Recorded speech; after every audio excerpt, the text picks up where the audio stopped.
अयोध्या राम मंदिर चरावा चोरी को लेकर अब निर्मोही अखाड़े ने सुप्रीम कोर्ट का दरवाजा खटखटाया है। मंदिर की छवि खराब होने और ट्रस्ट के गैर पेशेवर रख रखाव के खिलाफ निर्मोही अखाड़े ने सुप्रीम कोर्ट का दरवाजा खटखटाया है। निर्मोही अखाड़े ने सुप्रीम कोर्ट में याचिका दाखिल करके श्री राम जन्मभूमि तीर्थ क्षेत्र ट्रस्ट के पुनर्गठन की मांग की है। अखाड़े ने कोर्ट से अनुरोध किया है कि राम मंदिर ट्रस्ट को सार्वजनिक ट्रस्ट घोषित किया जाए और उसके वित्तीय लेन देन का फॉरेंसिक ऑडिट कराया जाए। याचिका में कहा गया है कि साल 2019 में दिए गए सुप्रीम कोर्ट के निर्देशों का सही मायनों में पालन हुआ है या नहीं, इसकी भी जांच होनी चाहिए। इस याचिका में कहा गया है कि वर्तमान ट्रस्ट के गठन और उसके कामकाज में पारदर्शिता की कमी है।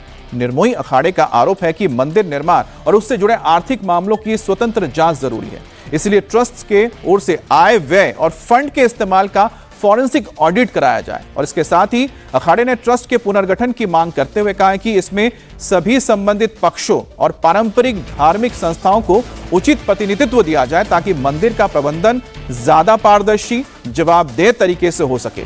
अब इस मामले में सुप्रीम कोर्ट के सामने सुनवाई के बाद आगे की कार्रवाई तय होगी। हालांकि राम मंदिर में चढ़ावा चोरी का मामला पहले ही सुप्रीम कोर्ट पहुंच चुका है, जिसकी अगली सुनवाई सोमवार को होनी है और उसी दिन एसआईटी भी अपनी अंतरिम रिपोर्ट सुप्रीम कोर्ट में जमा करेगी। और पिछली सुनवाई में सुप्रीम कोर्ट ने संबंधित पक्षों को नोटिस देकर जवाब मांगा था। अब एक तरफ राम मंदिर चढ़ावा चोरी मामले पर सुप्रीम कोर्ट में सुनवाई होगी, तो दूसरी तरफ राम मंदिर ट्रस्ट ने पहले सीईओ की नियुक्ति के लिए प्रक्रिया तेज कर दी है। सीईओ के पद के लिए आवेदन की अंतिम तिथि यानी तारीख 18 जुलाई तय की गई थी।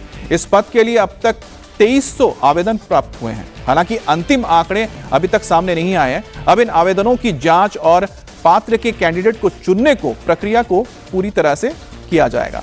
सीईओ की तलाश के लिए गठित 3 सदस्य समिति ने आवेदनों की स्क्रूटिनी के लिए सचिव स्तर के एक सीनियर अधिकारी को लगाया है।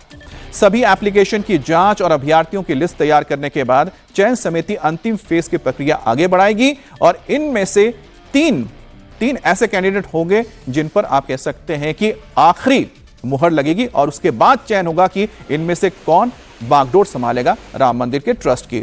बात करते हैं संवाददाता रुचि कुमार से। रुचि, यहां पर 2 चीजें बहुत अहम हो जाती। एक तो है कि जो टिन्नू यादव और उसके भतीजे की ओर से क्या क्या और खुलासे हुए हैं, और दूसरी बात है कि जो सीईओ की नियुक्ति होनी है उस पर आखिरकार क्या चल रहा है। ये सीईओ, क्योंकि आपने देखा कि जिस तरह से राम मंदिर में चढ़ावा चोरी हुई उसमें हमने ये देखा कि प्रोफेशनल हाथ की कमी थी। ट्रस्ट में कोई प्रोफेशनल आदमी नहीं था, जिसकी वजह से ये सारी चीज़ें गड़बड़ हुई। तो अब ऐसा सीईओ जो प्रोफेशनल हो, जो राम मंदिर की पूरी जिम्मेदारी संभाले, प्रोफेशनल तरीके से संभाले, जिसमें वहाँ किसी तरह की गड़बड़ी ना हो पाए। जो चढ़ावा आए उसकी काउंटिंग से लेकर बैंक तक जमा करने में कोई भी किसी भी तरह की चेन ना टूटे और सब बिल्कुल सही तरीके से हो, इसलिए सीईओ ज़रूरी है। अब इतने ज़्यादा आवेदन आ गए हैं अमित। 13 तारीख को ये लोगों ने आवेदन करना शुरू किया था, 18 लास्ट डेट थी 4 बजे तक। तो अभी बताया जा रहा है कि इतने ज़्यादा आवेदन है कि उनमें से छांटना काफ़ी मुश्किल काम है, लेकिन लगे हुए हैं लोग कि 3 ऐसे लोग पहले छांटे जाएंगे जो सबसे ज़्यादा काबिल होंगे, जिनको प्रोफेशनल काबिलियत भी होगी और जो हिंदू धर्म को मानने वाले भी होंगे, क्योंकि प्रैक्टिसिंग हिंदू भी होना चाहिए सीईओ को।